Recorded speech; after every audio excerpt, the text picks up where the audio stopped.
wazireba bazo checking asimo sente wazirebaho nagira message wagireba ero negamba ero zingayi Ebzaro makumyatatu ko utashemerirwe nenshi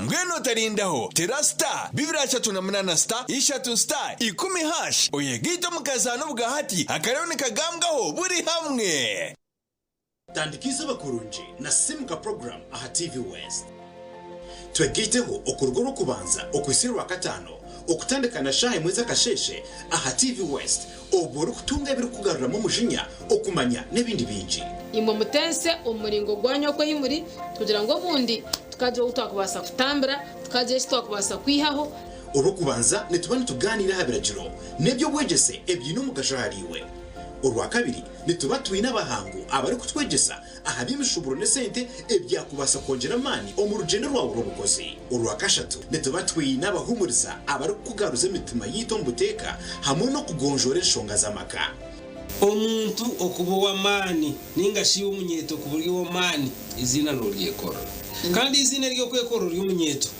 izina ryo ry'urukweto wakuze urwakana nituganira by'ubutegetsi hamwe n'ebitwihinguririze ebyakubasa kwindura ihanga ryito eriri kwesimisa kandi urwakatano nitwendera sande n'amashemererwa ubwo turi kuhereza amakuru agari kubana gashemeza twegiteho aha TV West buri kasheshe shaha emwe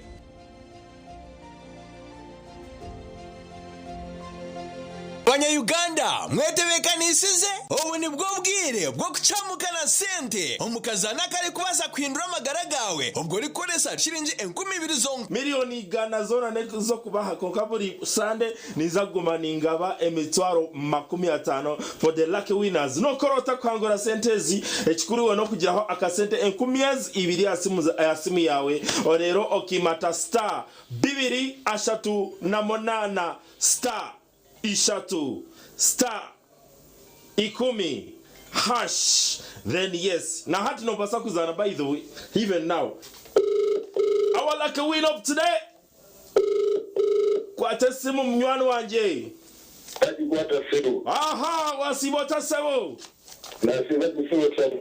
amazina ganje ni Manyetaro Razak Banks the truck driver mvuji wempango kuruga live at TV West neba kweto hasebo Nuwagaba Emmanuel Emmanuel no mayangu niwe muhanguzi wito owe mitwaro 50 wajira wa message Emmanuel kota kwere kama twenje akasomere wazireba namazima ninga nebyo kifere esande wazireba Emmanuel oli wankahe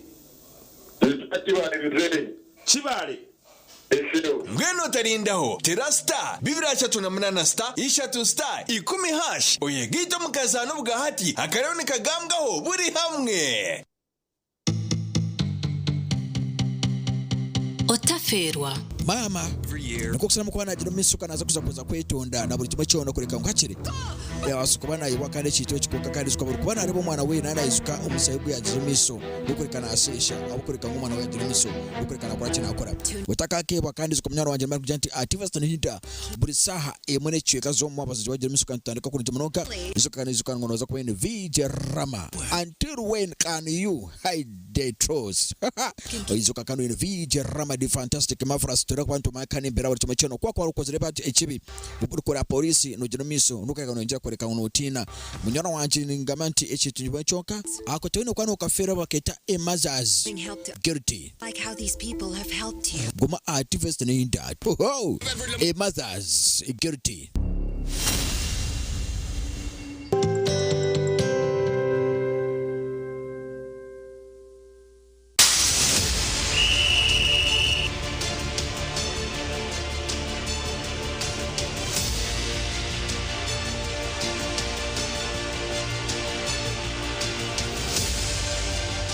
Okwenda kwanjira ombuhereza ombyemizano otaferwa program yakadirisa biri rwa kashatu turi kwishaho ebyafayo by'abazani nebiri kubakwataho akadirisa nikakorwa ganda mazoba arwo kubanza no rwa katano kugashamwenda okwisa shamwenda necweka zihangwe aha TV West nehinda Banya-Uganda mwetebekanisize ubu ni bwo bwire bwo kucamukana sente omukazana kari kubaza kwindura amagara gawe ubwo rikoresa shiringi 20,000 zonka chamuka na sente kaburizo amazina ni Razak Banks the truck driver mvugiwe mpango ni bana atahamwa coach Mbarara City. I love you my people. Yes, kwatesimu wabori hii aho kwatesimu. Hello boss. Wasibota sebo. Sibireje kotine mani.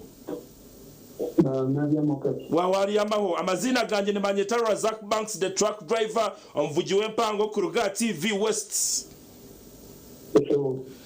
Wahangura emitwaro 50 omukazano kitu kaba kweta chamuka na sente. Obire wakazanire izuba niwe muhanguzi wito weri izuba nibakwetoha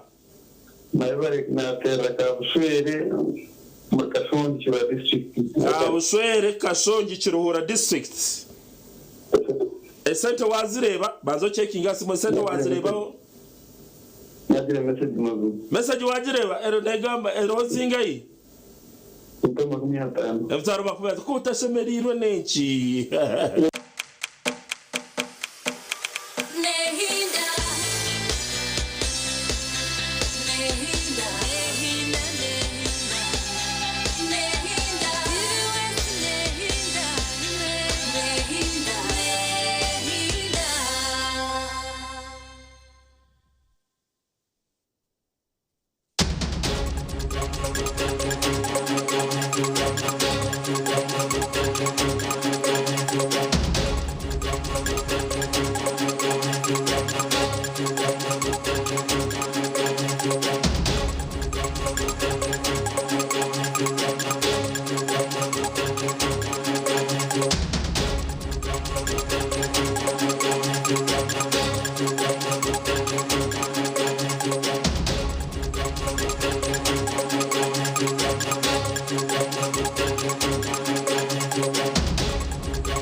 Bodia TV wese nakwachiro makuru Agacencwire amazina Mbabazi Charity kanyine Sunday Brian Erizoba hebiro ni 20 hebyo kwa katane 2026 akandi ninjira kwisiaho amakuraga ombwejire Mukuru w'entebe ya katana bwa district ya Rwampara Richard Uwomugasho araganise kwegita ahari President Museveni okurwanisa oburwenguzi omunchureji ebyabigambire ahakurahira kwe n'abakansala be aba district ya Rwampara.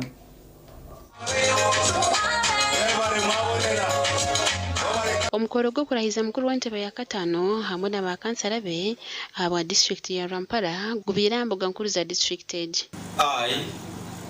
To it is Abbat, swear in the name of Almighty God that I will at all times well and truly serve the district. Womugasharaganise kusia abantu obuhereza no kurwanisa oburwenguzi nkomananga gwa President Museveni okuguri. I, Womugasho Richard Beine, swear in the name of Almighty God that I shall faithfully exercise the function of the chairperson of Rwampara district of the Republic of Uganda.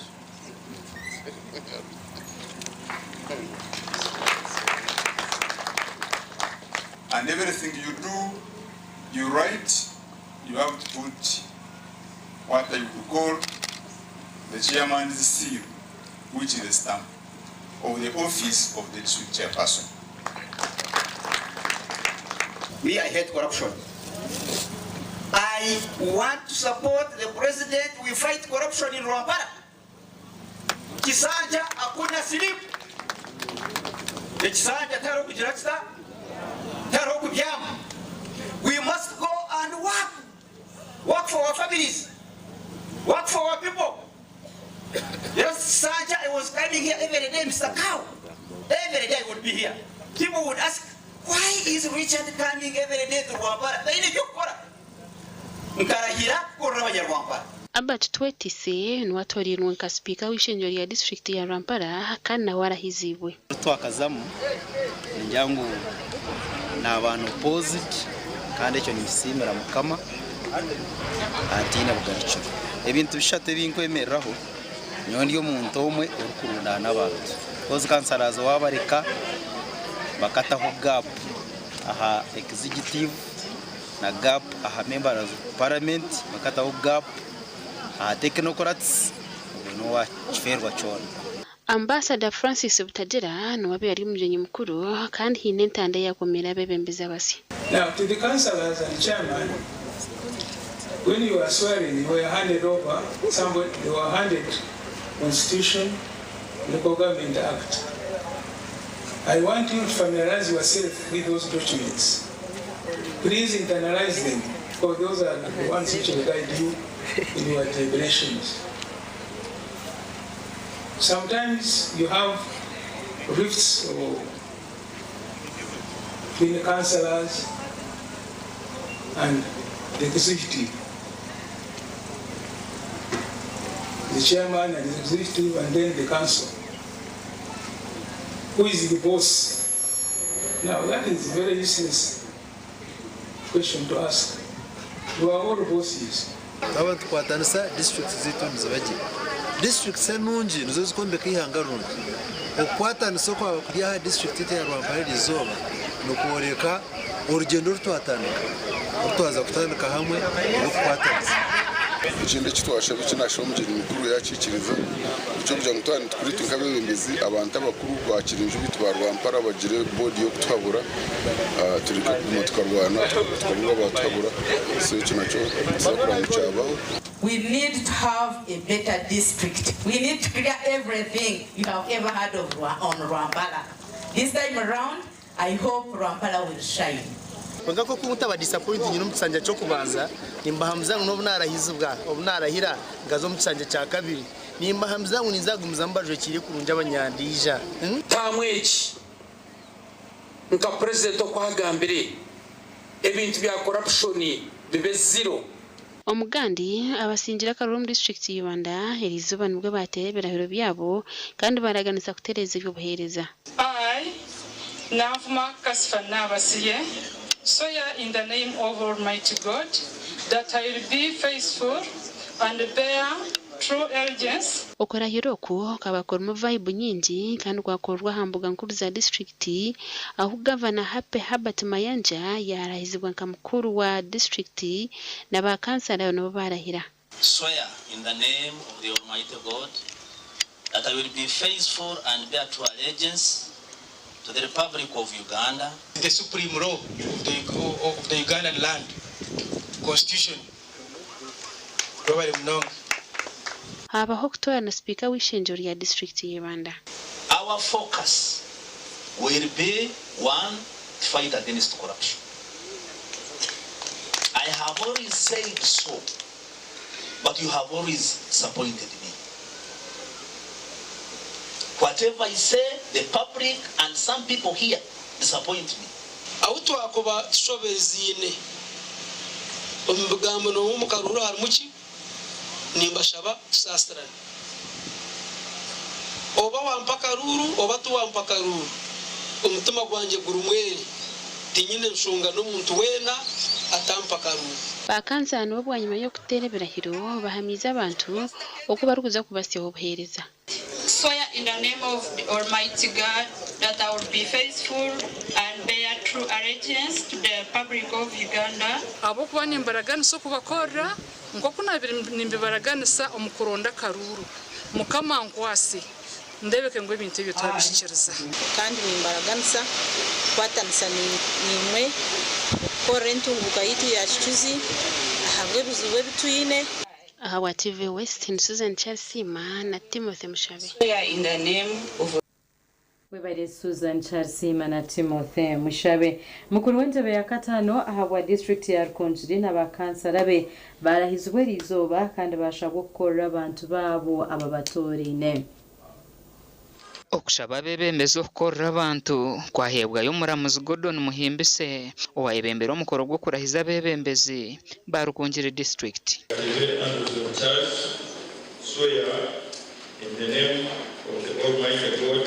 Omuramuzi Muhimbise ona yashaba ba kansara obutosho kukora terengenderwaho omirimo yabo. If you have been elected, this is a good going. Please serve the people. People are hungry for development. People are hungry for, they are hungry for development. Please serve the people.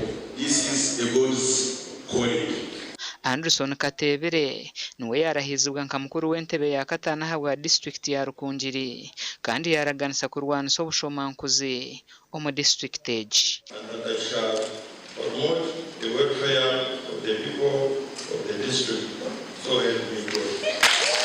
Sanja, no corruption, no sleep.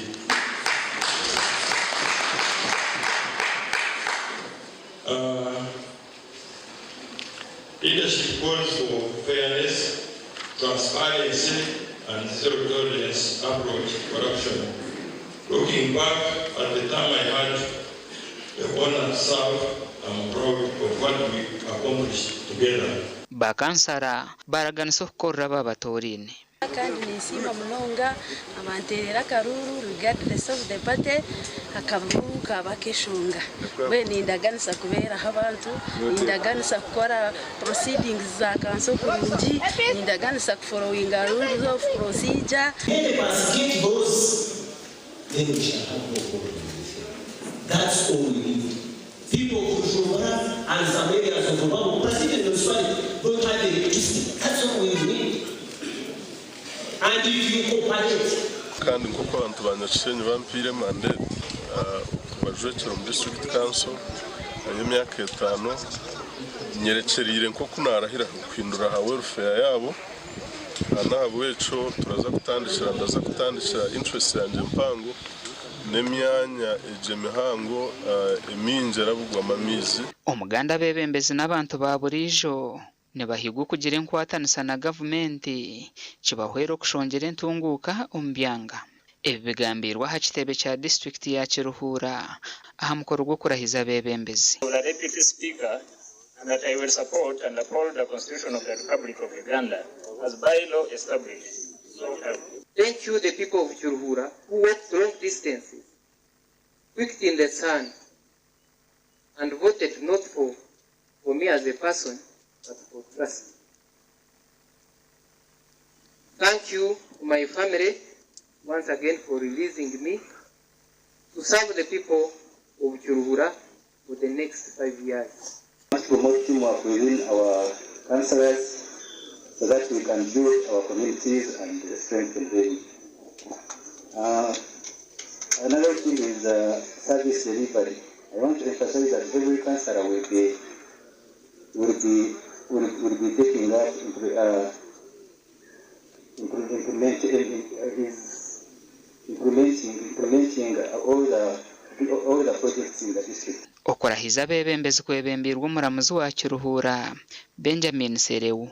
To the Republic of Uganda, and that I will preserve, protect and defend the Constitution. So help me, Ya Allah.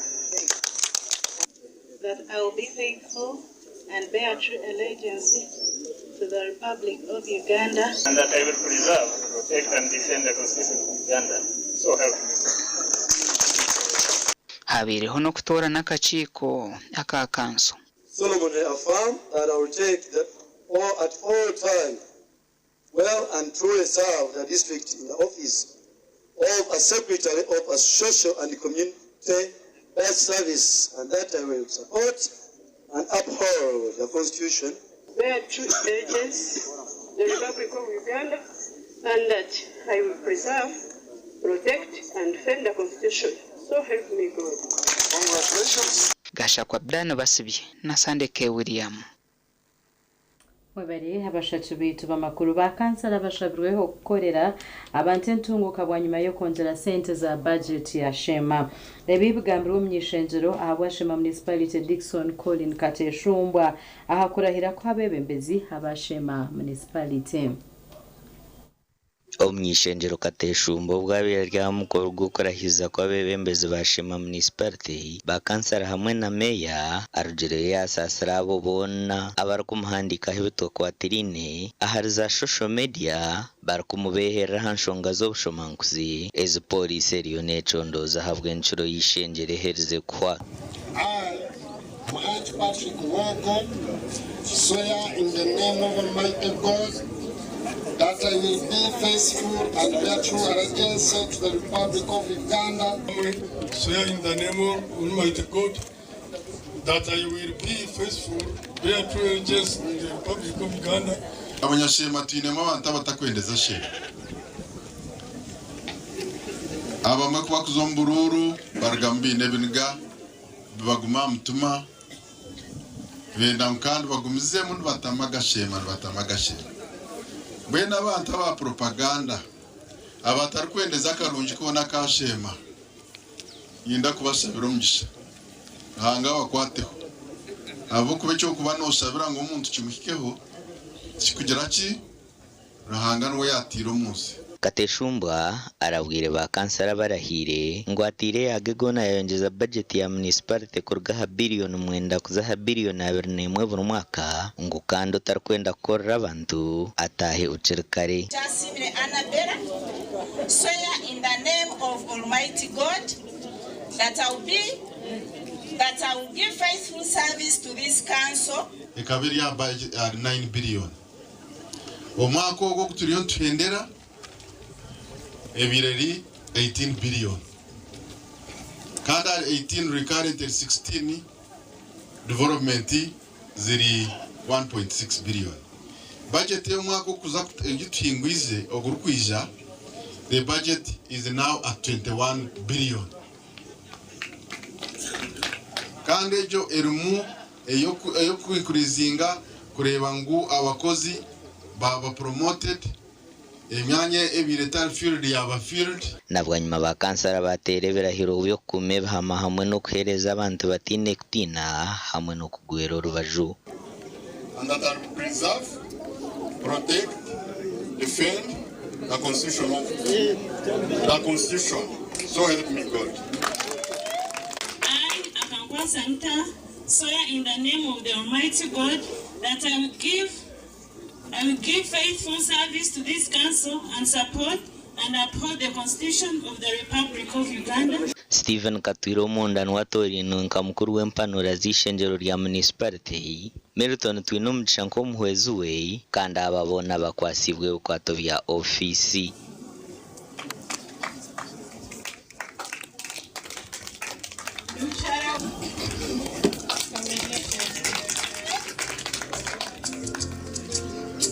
okututwire ntukoraniwe netwija kwetera omuhimbo na nibanja okureba ngo foundation eje yosigire waleyinga mazima tiyarugaho echo nikikuraganisa. We are going to try our level best okureba ngo ubuzima Sheema municipality twajongera aho sigire wagikomye. Simba ruhanga dine bwarukiro kandi simba na members wa council abantu abo wese je burengera ni ayoburu makumyana utayo wanje yeburu butano ntabwo cy'abantu abanyine wese je kandi okubabonyinemu tujya kumiza mu tukora ibintu bya development hamone umukanso okutwitiri batino businge kandi tukakumiza mu tukora policies eze byentunguka amgonga usimidere kuza kwija ebizimbe bya ebyombe kwa amagwaro gitu barukusima kwanje kwa abantu bona abanshabire abakozere nanye kurya ngo banchereza nkanye Justina ko mujuni ban supportinga kuba deputy mayor wa Sheema municipality nindaganisa abantu banje ba Sheema municipality okko tukora tukozere emyaka mushanjo gitukozere kandi tugiye mu kusobanga abantu eyimeya witwa harahashize no tukuza kutandikira tukagumiza muri tukora cumwe Sheema municipality ikagenda nisho nabwanyuma meyo musyatorine Justin ko mujuno twira ryo muhwezu wa speaker nko muhwezu we kandi aba bahingwize no kuronda yo ruguto rumwe mu town ya Kabwohe okurweterera meya Aber Kahara amakoraga gasha kwa Michael atwakire webere Michael atwachire Robert Mugabe Kachebezi herizoba yarahizibwa nkameya w'Orurembo Rwamparara ahabwe inshuro ya kashatu oguyasha bwo kumaraho obushomanguzi n'entaro z'ebyobutegetsi omurembo Rwamparara okwisi abantu obuhereza burunje Enkuyanja baikastebe chikuru cha Mbarara City okushajika na nokwerebera nagabo Robert Mugabe Kachebezi yabanarahizibwa nkameya w'Orurembo Mbarara ahabwe inshuro ya kashatu. Your worship, the mayor, that is your stamp, and it is used for authorization. Kachebezi yatereberaga no hagati ya kara n'amashemererwa kandi okurahira kwe kwayebemberwa registrar wa kote nkure ya Mbarara Henry Twino muhwezi.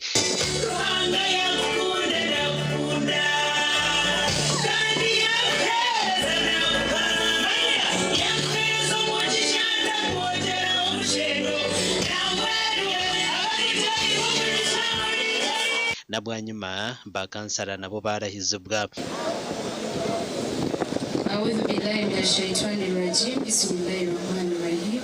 I, Marina Salma, swear in the name of the Almighty Allah, solemnly affirm that I will be faithful and bear true allegiance to the Republic of Uganda. Kuyamara kurahira Kachebezi yakwasubwe bikwato by'obwebembezi ebirumu stampu enjendererwaho yihanga development plan na nebindi. This is a new Kachebezi. Very ready to listen, very ready to be advised, very ready also to consult you, and also to bring those ones that have not been supporting us on the board because they also had their ideas. Charity Chibaju umunyeshengerokazi wa Mbarara City yarabura bebembeza basya barahizibwa okwe hari ubushomanguzi kandi yarahira kwarukuza kurwana sugwe wena orakozese kube sente za Mbarara City. I want you to stand want my fellow leaders. There is not going to be corruption here in Mbarara City. We must fight it. Like the president said, 12th May, that this is the term for fighting corruption. President nakundo mwanyo. Ekibire kikumwanyise nakyo kumutamisi. N'entaro za Mbarara hezitaho. N'engambo zanyu n'ekisho aruko mushika takumugambira ekitingo cy'abantu ahika agire kutanyaguza mutahi noboye nagenda mana make ahimbura zarabaho mutajya mu Mbarara kabero bekamushobe. Bonnet Ashobya Karusya nuwe yatoranwa nka speaker kandi Mase Tsime kansara w'Emyeto niwe yatoranwa ngo muhwezi we ahabwa TV West ndi Elias Rutugusa. Webere Elias Rutugusa reka tomeron tugaruka nagarukorata. Agarukorataho nagakushyibwaho. Movit All Day Toothpaste meant to give you powerful night gum defense and teeth whitening. The charcoal flavor gives you deep cleansing and power stain removal. Agarukorataho project yo kurwanisa uburofa ho muri Kamwenge yatongozwa. Kiramunga kecirukano agarukorataho gabanaga kushyibwaho. Movit All Day Toothpaste meant to give you powerful night gum defense and teeth whitening. The charcoal flavor gives you deep cleansing and power stain removal.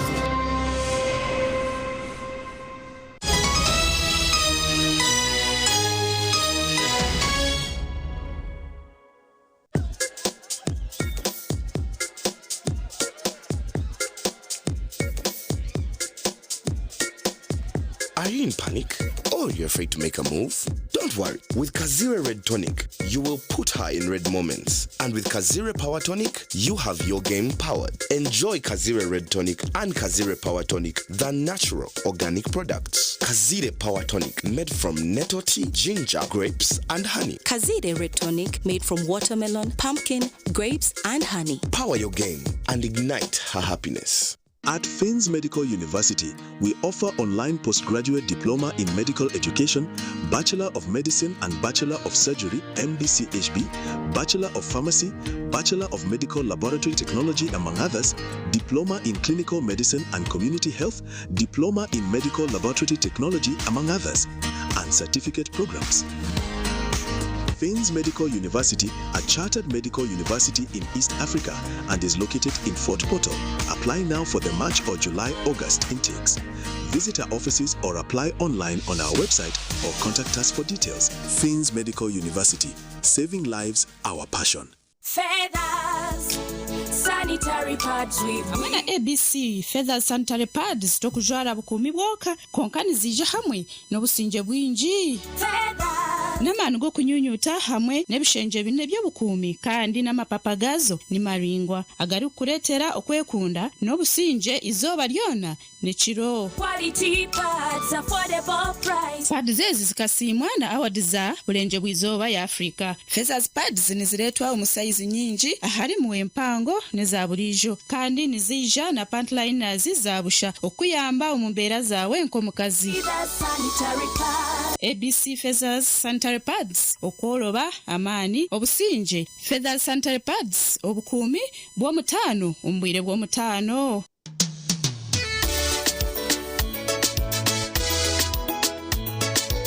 Manager ogito wagito konka batumu kidara kabatakagiremo MC takiziri DJ achumwe na wearinge byoma tugumisize shanki ibiri bantu mwareka turgo muzano tugume twatesha twagamba shamushanju zibe shamushanju tikizana ngo okushara keke ni shamushanju nizeze nyine byo ni shara keke tukazakunyumbo nawo pensiyo na nesente konga tanywire mbogo nikushekerera nikuteganisa wenda nigende mbogo yoka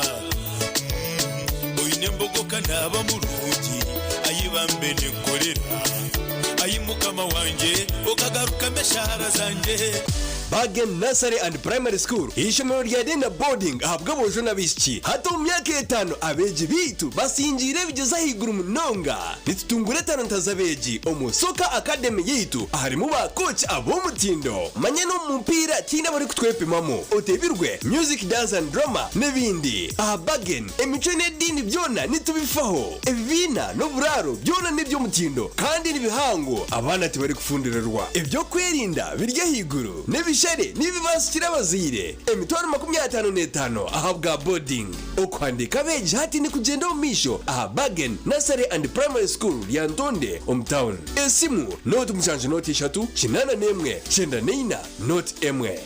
Are you passionate about farming? Do you want to turn your land into a successful and profitable venture? Then your journey begins at Chitagata Farm Institute. At Chitagata Farm Institute, we offer practical, hands-on training in modern agriculture. You will learn real farming skills through activities like fishing, cattle keeping, goat and sheep rearing, piggery, beekeeping or apiary, among others. We also train you in crop production such as banana growing, vegetable farming and coffee farming, as well as urban farming for those with small spaces. You will gain knowledge in agro-processing, helping you add value to your farm products and increase your income. We are welcoming students for the 2026 intake and registration is ongoing. For more information, please call us on 0772 247488. Hayes Recruitment Experts Jobs Abroad. Kandi nitumanyisa abantu mwena muri tukinda abantu binji abashije n'abakazi abojo nabishiki emyaka 21 okwisari 85 okwera Chenyonyi Dubai emirimo nka customer service, airport security, aviation stewards, check-in agents, landing ground guides na aircraft cleaners. Hayes Recruitment niyo company esinjira zindi zono mu Africa okuhereza emirimo iyo bujunanizibwa umwaka wo guterize ukwehandikisa no kwabusha free registration amataji gitu gona esimu note mushanju ina note emwe ibiri ishatu ina itano mukaga neinga note mushanju ina itano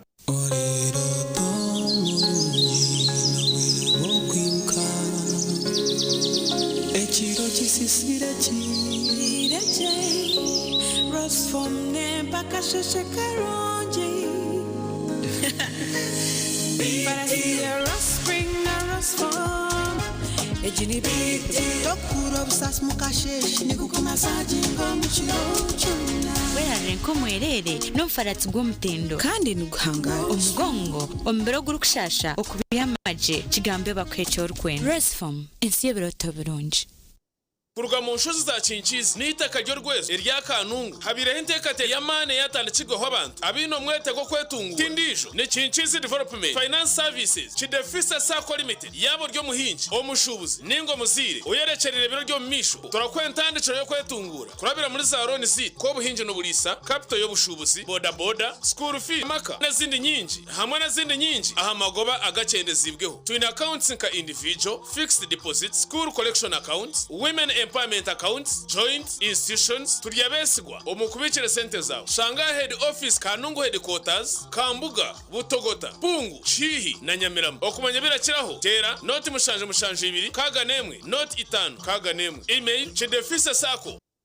umare kurukagomba ogutebeka nisibwe la Swift Initiatives Limited omuchayi kacheka Mbarara ufitandika ni 26 ebyo kwezi kwa mukaga okwisebura 5 ebyo kwezi kwa mushanju omwakogo aha main gate ne 12 zonka no kuleba nyamishwa ne 12 zonka abana b'amashomero aha main gate eshiringira 10 kandi kuleba nyamishwa nazo ni 10 zonka mungena b'amakorera amahango hamwe n'amace abaza banks telecom companies za companies ikora byo kunywa abahinja abatunyi n'abarisa abari kora byo mikono abari kushubura imyenda enkeito abamabara amahotel n'abari kosa za mucomo amashomero n'amatendekero mwena ni mwetwa nije murebe nyamishwa engabia embarasi uruziramire ubunyankogote maya ugonya nenjeya babuniga abana mwarya face painting swimming pool y'abana bouncing castles rero sakasinse yo murembe egali yo mweka y'abana uri kwenda kubukinga akasimu noti mushanje 2 anana mukaga kinana na mukaga hati mchara wanje mwami numanya abana nibagaruka yahishomero kandi ibintu bicira kubi abo ashota kutwara icweka cha fiza y'ishomero rya junior rireza motoka tukazishashura bwanyuma mwami wanje abo acita kushashura ntukozisa momo no tukutungira umugisha gwo kwangura school fees zo mwaka gwona nebindi konkana bwono basa kushabaroni ya fizi ubwo n'amashomero agacejumbire ndige basa kwangura school van namazuma singura school fees yo mwaka gona nebindi binji tunga binji ahabwa momo na vani y'ishomero ahabo kwejumbiramo no basa no kushabaloni ya school fees echawe nyiga star emwe mukagitano star munana noti hash ninga koresa momo app.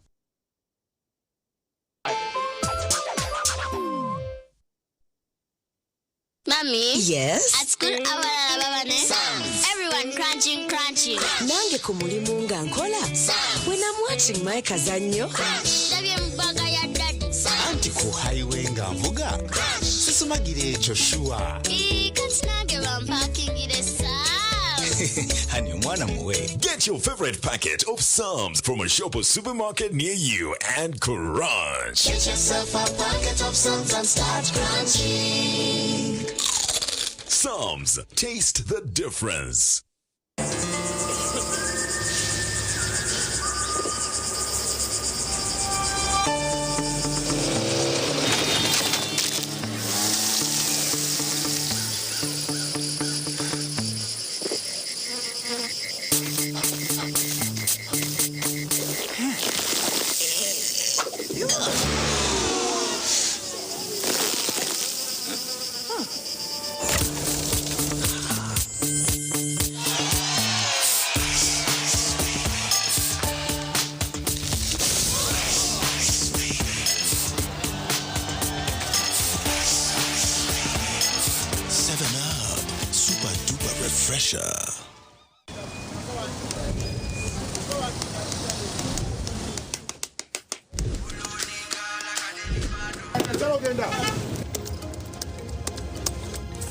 And that's it for today. Till the next episode.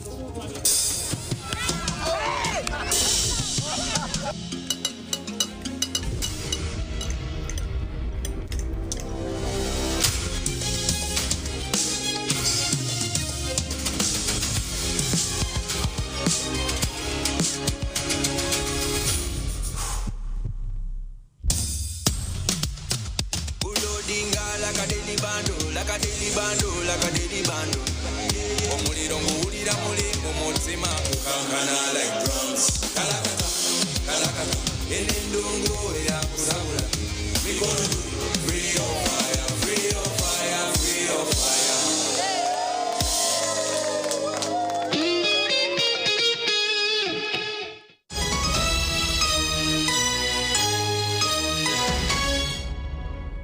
Kurkayo omukahumuro chairman w'entebe ya katano habwa district ya Bushenyi omusya Prosper twebaze ahijire ba kansala b'entebe ya katano okukwatanisa nawe omukuru wa Nsenguzi yetekire musheke kandi turezingamize ebyamagara enguto nebyobwegese nebindi babigambire ahakurahizibwa omu district ya Bushenyi. Bakansara 39 nibo barahizibwa barimo Prosper twebaze chairman wa district ya Bushenyi kandi aba bashabirwa kutandishira hakurwana Nsenguzi eribimizo obuhereza bwa government okuhika mu bantu ba burijo. Twebaze Prosper swear in the name of the Almighty God that I will be faithful and bear true allegiance to the Republic of Uganda and that I will preserve, protect, and defend the Constitution. For entrusting me with this very important chair, I salute you all. Ekigendererwa ky'okubanza n'okutunga amakuru g'ekigambo Bushenyi yatwena.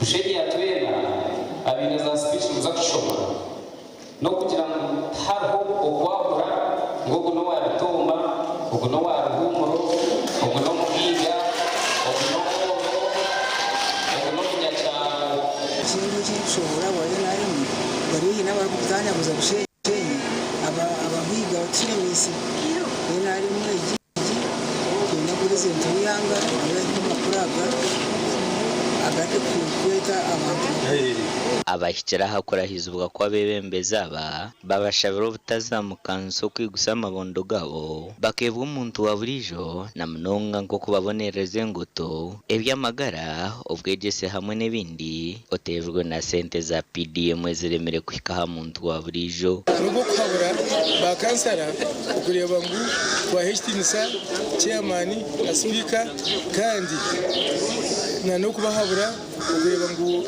twahabura batwayigisa abantu kwatirine n'entasya y'amakagabo n'entungu. District ya Bushenyi negamba ko bimaziro bwire tine kachiko ko kugabemeruma kan chairman naraganyisa abanyabushenyi okutahora cikorwaho naho okutekateka kachiko ka service commission.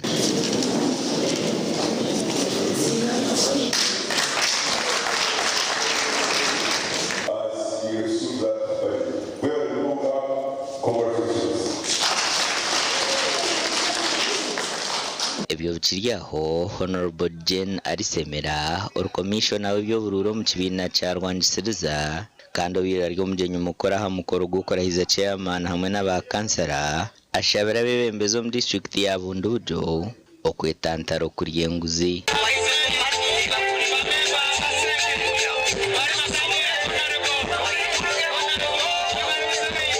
Emukoreje korirwa hacayi cha boma omutawuni ya Bundibugyo.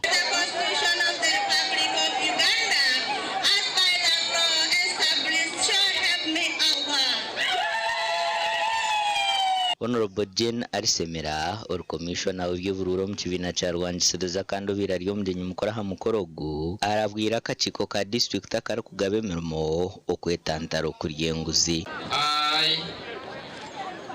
Tibakuninwa Robert swear in the name of the Almighty God that I will be faithful and bear true allegiance. Bareka kulyangu zitatu bintu byabihiye owenguza kumukwata kubi mwakwima district yakaniye nebuganda kwa nkubala service commission ya Bundibugyo mube exemplary mureke bana batunge emirimo ngo kubasomiye muntu wasage ngo kwasomiye mureke mumuhage murimo nonga batari babundibugyo nonga bali wahaka sabasomiye mumuhe murimo oguraha. Robert Tabakunurwa bwa nyuma yo kumara kurahira ahabwa inshuro ye ya kabiri nka chairman w'entebe ya katana ahabwa district eji na waraganise kurwana usobora ubwenguzi. Azi The Excellency is also emphasizing on the issue of corruption. It is also one of my agenda because Bundibugyo, I inherited a system which was highly corrupt. So, but for the 5 years term, I've tried to reduce on corruption. And by reducing on corruption, I wanted to become an enemy of some individuals. They gave me headache during the elections because they wanted to fight me out as a person who was trying to block their deals. But this time, they are very unlucky that I'm back.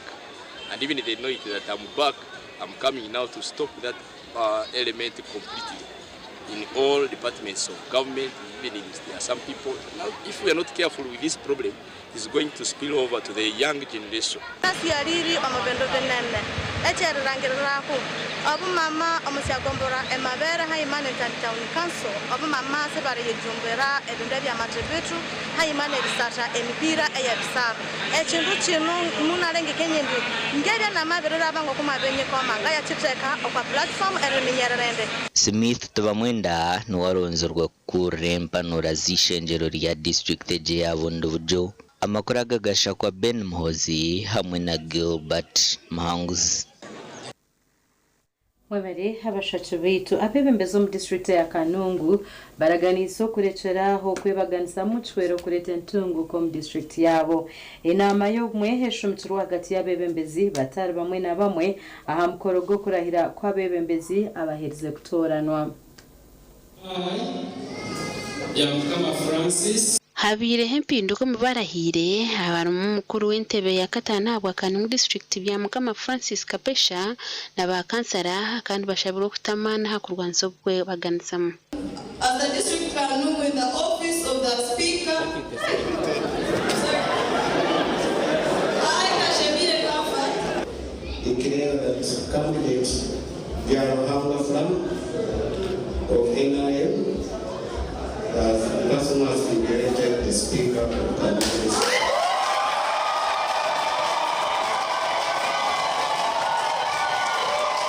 Kashemire n'watori no kuba speaker w'ishenjero ya district ya Kanungu. And uphold the constitution of the Republic of Uganda as by the law established. So help me God. Umukoro gwishurwa abanyishenjero ku rugo mu Kanungu district. Abayesimba abazo mu omuntebe mu rugo kubanza ko Kapesha nabwo turi kansara tiwaza mu rugo kubanza. Nyuwo muzego wanje kumwe okunjira no kujya ntuzo bururu abamwe bampagira abandi mutampagire kuko bagira ngo kulisi bari yo munsi bo yarabamo mwena nimba twaramo mukantera karuru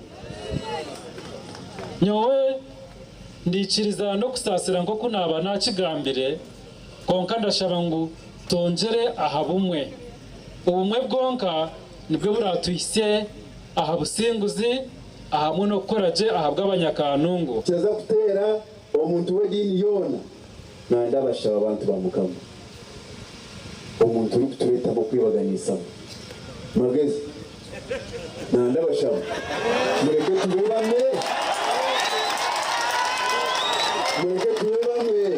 Owabire henganzi hanga amama Mbabazi na washira hamukorogo kandi hamiza bebembeze ngo bateka kwatanisa babana bene ntunguka no kuganyura mu program za government.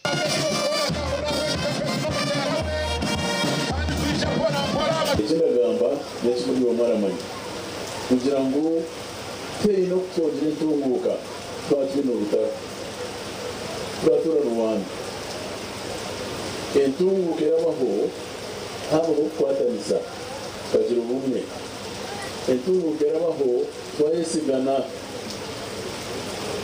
okanyesiga ikakwesiga no kutuba twafukeni mu kurondo bw'embezi gashoka hweza Wilfred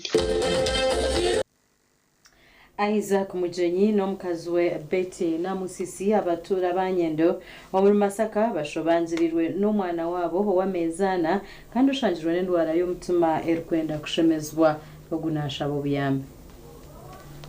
Abazire bo mwana ogu nibagena ko mwana wabo akazarwa kurungi konga kuyabire yasyo kwezi kumwe yatandika kuhinduka ntuke waka omwana sabubi kati nze n'endowooza abaana abato bonna we bato kina ndabika bali nabazala ndi muto salitegeera n'endowooza nti wekina kamutunuulire ndabe embeera oba enaakyuka endolaba omwana omutima nga gukankana nnyo nga ntya n'ogukwatako ng'alina ekinnya wano mu mbiriizi Mujenyi nagira ngo umwana ogu kuyatandikire kuremwa kwisya nuko kuzo mu irariro rya cyaro nuko kubohereza marago aho babagambire ngo mwana wabariro mutuma kwekulaba nti olwaleero ndi wano nkubira bana Uganda omulanga nkubira banyinaze baganda bange nga mbasaba mu nzirukirire nsobola otaasa obulamu bw'omwana wange. Passport zino ze mulaba tatwafuna muzirakisa n'atufunira passport zino kubanga tusobola otwala omwana ono okumulongoosa. Saawa zino omwana wa myezi 4 batugamba tetulina kusooka myezi 6 omwana ono nga tebanaba kumulongoosa. Miliyoni 40 ziri kwetagwa okushemeza omwana ogu konka ntaburaho miliyoni 13 zonga. Tuli beeraliikirivu nti esente ze baatusaba tetunaba zifuna naye omwana nga ye ate embeera eyongera kukyuka kuba kati saawa zino alina embeera gy'atandise okussa assa kumukumu olubuto lwonna lwekyanga neruka kwegamba tuli beeraliikirivu. Mujenyi nashaba Mbabazi okumuhwera kati z'omwana we kuba bahurira emboozi egi kandi orikubasa kwereka egi labira namba z'esimu ya 0719 eri omu mazina ga Salma Sheema gashakwa Edison Kinene. Webale Edson Kinene. Government kurabiraho mu kitongole cha Uganda Registration Services Bureau achete URSB neza kutandika kuhandika ebitongole byone bitehandikisa mu ihanga. Program eji heru kumanywa nka non-individual register yayaturwa Arthur Kwesiga commissioner w'ebyakarmagezi no kuhangahanga ho mu kitongole cha URSB.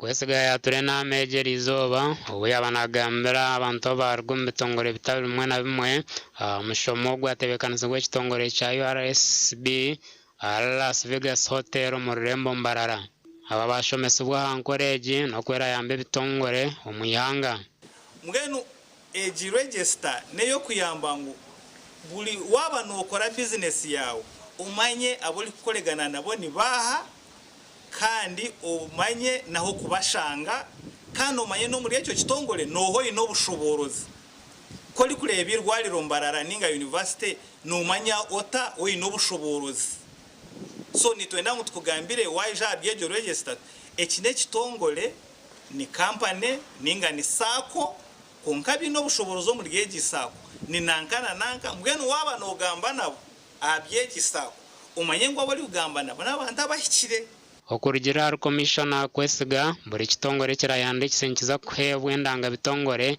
ninga shigete entry registration number kandi yarabure bitongore bitarayandikise ngo biza kuferwa ibintu bingi omuli okuferwa ubuhereza bwa government abatali ba government kandi nebyo mu government ngo byona bize omu register emwe nko kumuri kureba hariho register y'abantu ya national ID noleba waba noza kuguzitaka waba noza kuguza pichipichi buli muntu wena nakubuza ngo mihogwe muntu no mumanya yakuha endanga muntu mugene obushobozo batuhire nubwo kukora endanga bitongole byona bya government yetendanga bitongole oba ni irwariro oba nekerezia oba no muzigiti oba ni company ahabwo kubebi bitongole byaba nibikole mirimo yabyo nabyo nibigura amataka nabyo nibigura amamotoka ngeno nabyo nibikora business. Ambassador Francis Butagira urukora nka chairman board wa URSB yashaba abanya-Uganda kuhagera enkoreji agumize ngo nibeja kwerwa cyango. It is a one-stop center, a one-stop shop.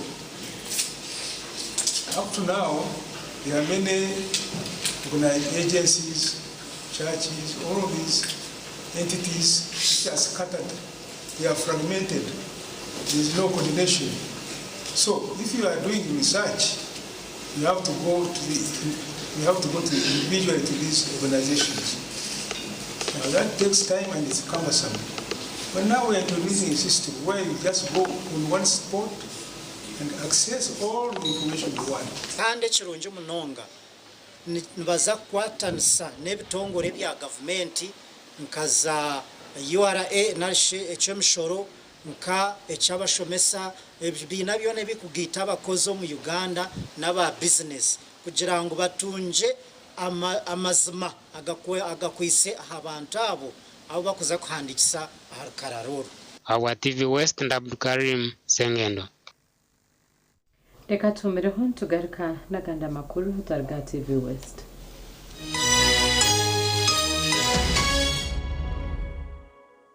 Tandika izuba ryawe na ABC Dent Nourish Fresh Up Fluoride Toothpaste ogira kasheko izuba ryona ombazwa meino ogwatongozibwe hamtindo gwensi yona kandi gukahangura umudali gwa People's Choice and East Africa Award nigukuma kahoko mukanwa karungi gweza meino gwiteshikoko cyo meino kandi gukazibera kurwara kozesa ABC Dent Nourish Fresh Up omubirengo bitari bimwe na bimwe ebirimo white gel, herbal mint gel hamwe na red gel buri ka box ka ABC Dent Nourish Fresh Up no shanga mu brush ya meno eyabsha gushanje umaduka gona mu ihanga na burengero izuba bwa Africa tunga ABC Dent Nourish Fresh Up ahabwa kasheko akakusingayo.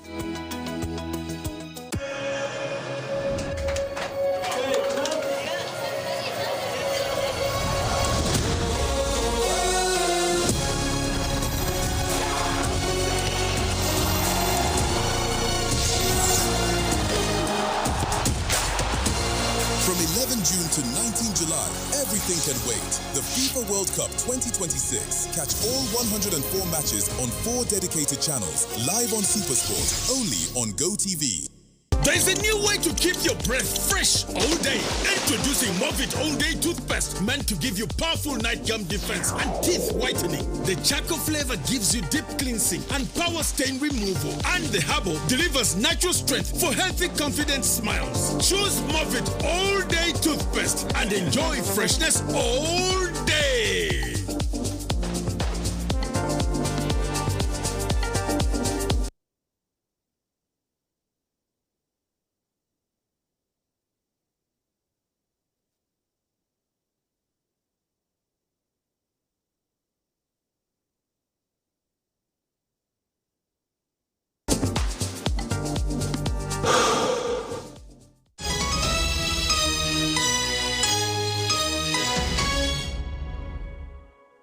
Korkayo mukahumuro kandi omuganda makuru mukuru wa district ya Mbarara omusya tonjirwe hygiene kurajire na bakansara 29 barahirira izuba ababashabwa okukorera obumwe n'entunguka y'abantu ababatorine.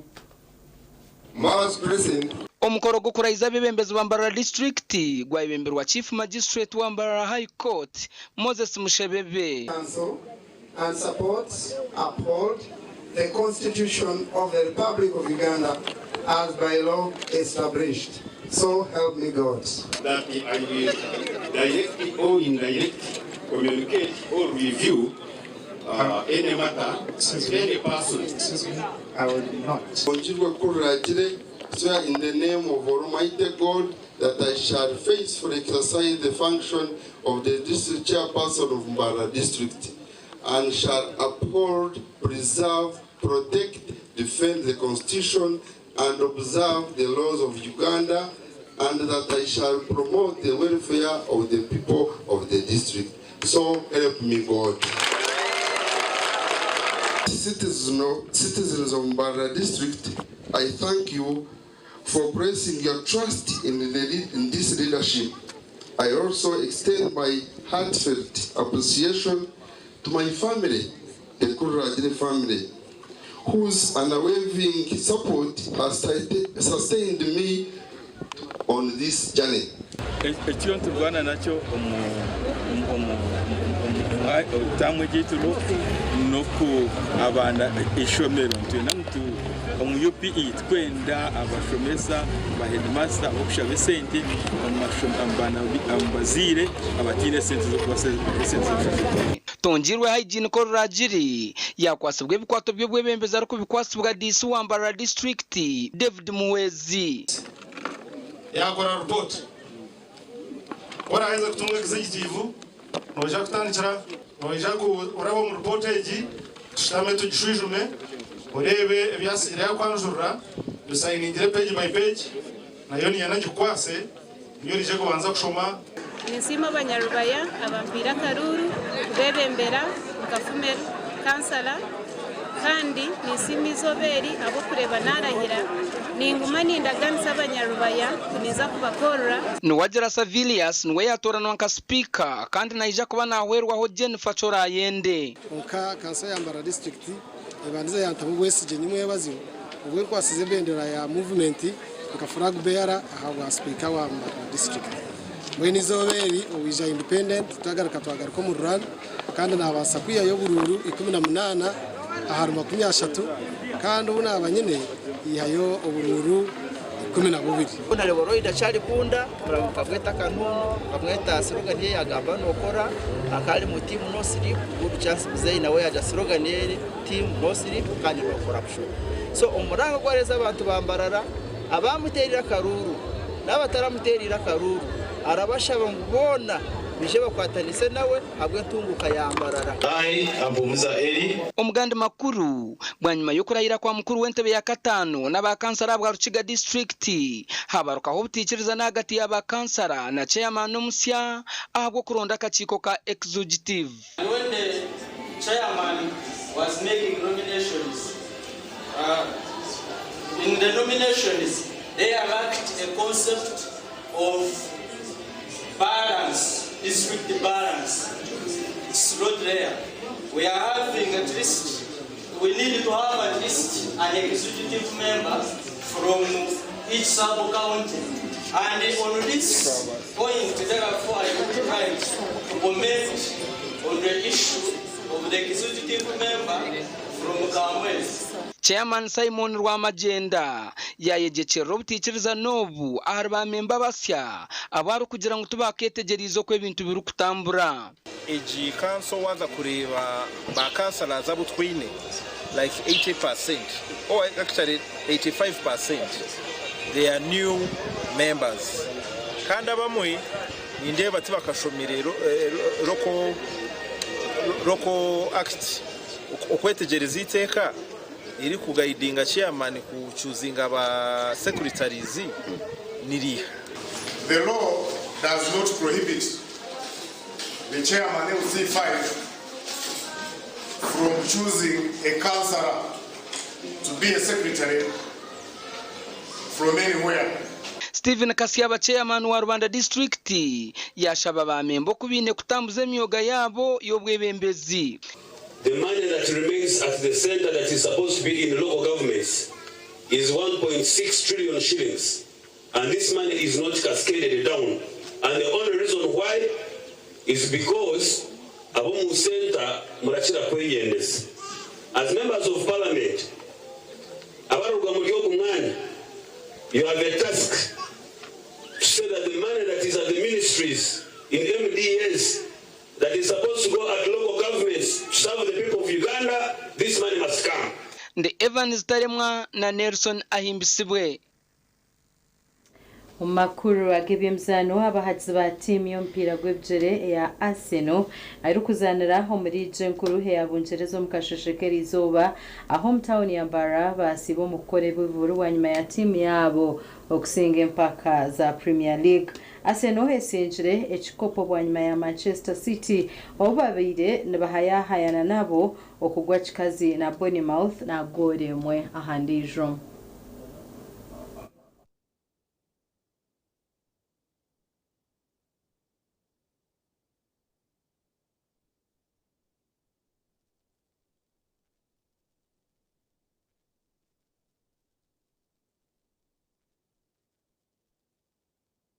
Denga tuchinonya watu rudenga tuchagala naye abawagizi bamaniwe batwongedde amaanyi notwala ekikopo kino era tubeebaza ekijjo muri Mbarara omujeji n'okushemeregwa twena tujyomu omumbereje abo ensonga tulina ogumisiriza emyaka 2 yona tugumisirize ncoreka mu kibire kijye kintu ky'amaani munonga akuba Arsenal bitime bene singo kuzana kahodi mu yamano munsi yona ngo washanga ngo ne marro mu cyokubanza mu cya kabiri ikamuherewe ekikopo kigirema kandi shemye kutwara ekikopo cya Arsenal so norango atete kinte cyakoze ncu tubentwe ndijyo kabazi ba Arsenal ngomba kumara akireka cy'imyaka 2 batakureba musiwani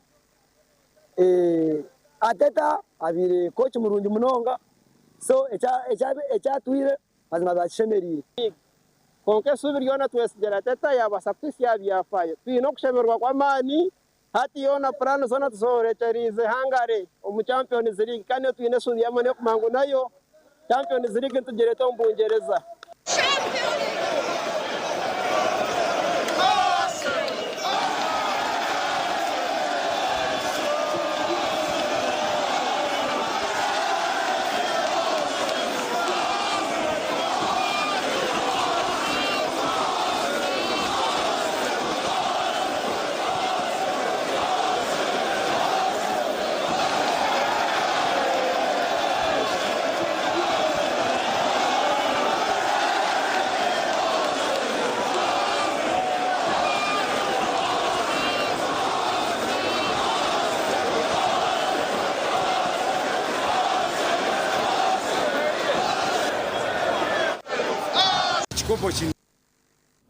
Wabariyeho kuba mureve umurungi w'amakuru Agacencwire na gakusiyona Mbabazi Charity na Sunday Brand tunda kwendeza okurara kurungi kutarga TV West.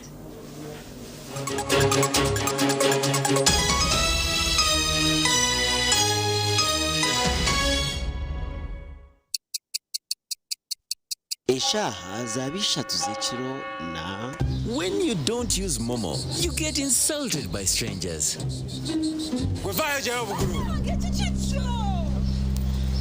Save yourself from insults. Use the Momo app or dial *165*3# to pay and enjoy zero charges below 5K. That's the power of Momo.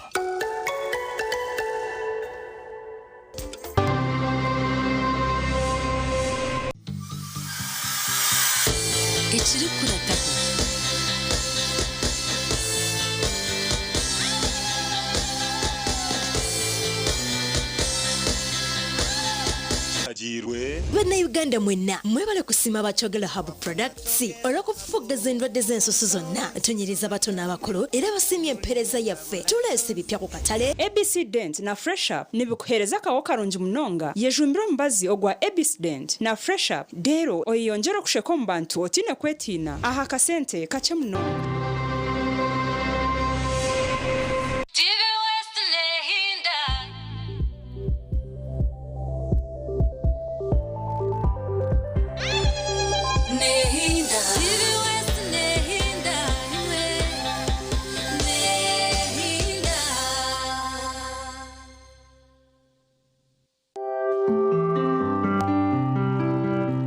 Okumbereba ne kukiwaho oyine mbogoka naba mulungi ayibambe ne kolera ayimukama wanje okagaruka meshahara zanje.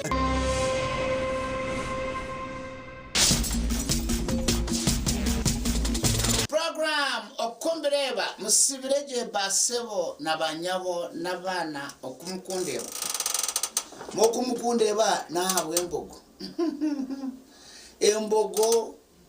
embogo ntujunywa nabo cyo mujinywe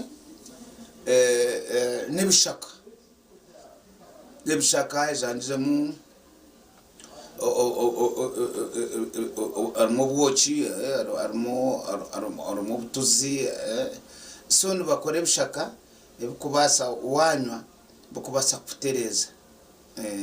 kutereza kahura enda yawe yabaje kandi akacupa nsirinje 10 kandi babukorera rwemirinzi obuserwa speed aho nabwecho abakwenda kugura mbwinji yugendo mu supermarket zone agendo maduka gona na nemotoka zitu nono zireba nziraba hozo kutwara ahareho sandikiraho embogo mbere nishomo mahorre naba surprised nabireba na social media kana ba surprised noreba tare kintu kiryaho ngo tuchukutambura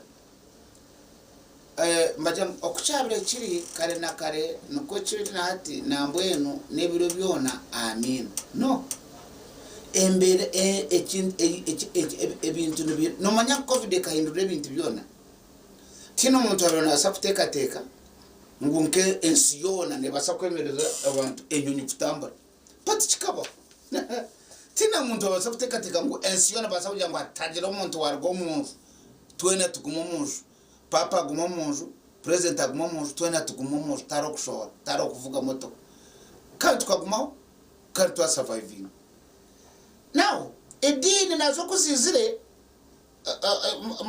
umwana wa Ruhanga Yesu Kristo akazarwa ya ikakufa atatembere motoka wareko abuke motoka zikazitariho bwireho ati yagaruka of course nta yo kuzomunyonya akaza no motoka now ndebera ngo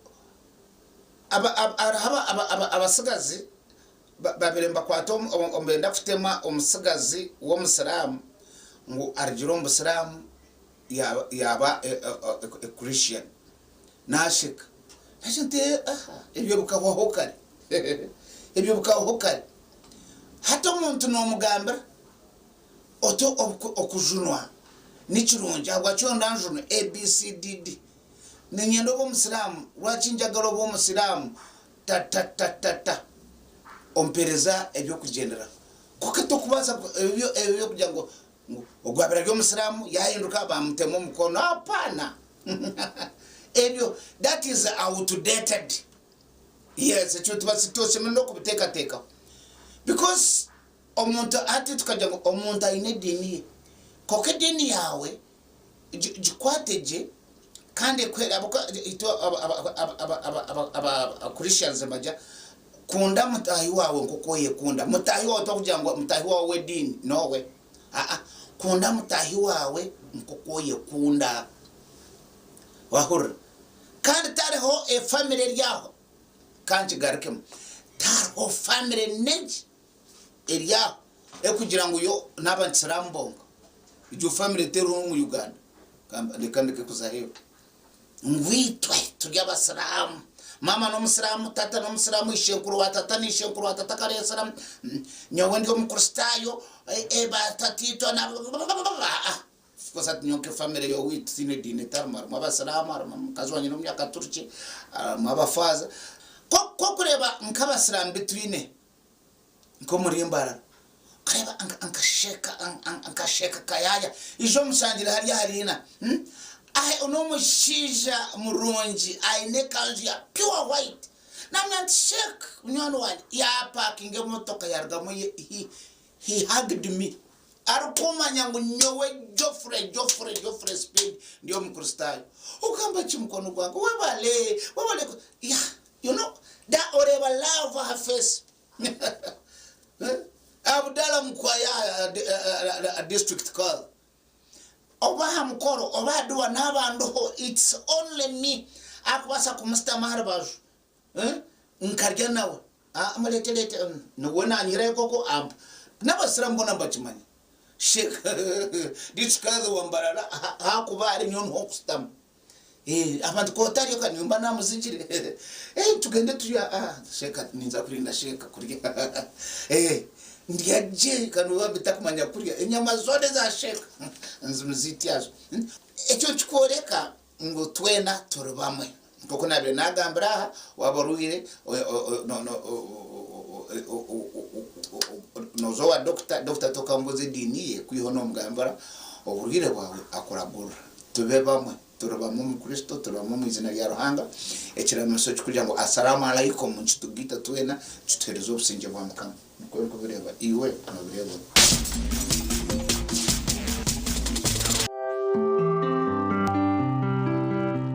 okumbireba yaba ni ku kibuno oyine mbogoka naba mu rugi ayibambe ne korera ayimukama wanje okagaruka meshara zanje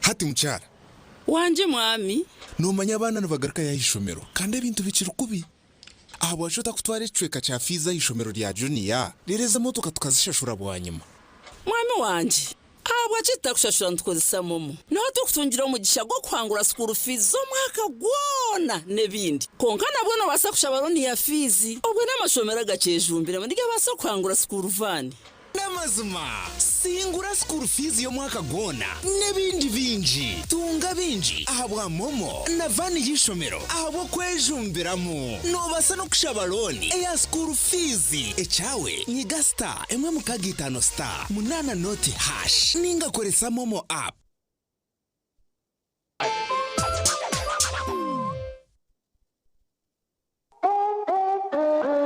Start something new, something uplifting, something so effortless and golden. A thirst-quenching burst of sweetness and multi-flavor, so rich and full of memories. It's 100% taste, zero alcohol. Try it, savor it, feel it elevate every moment. Sip after sip, gulp after gulp.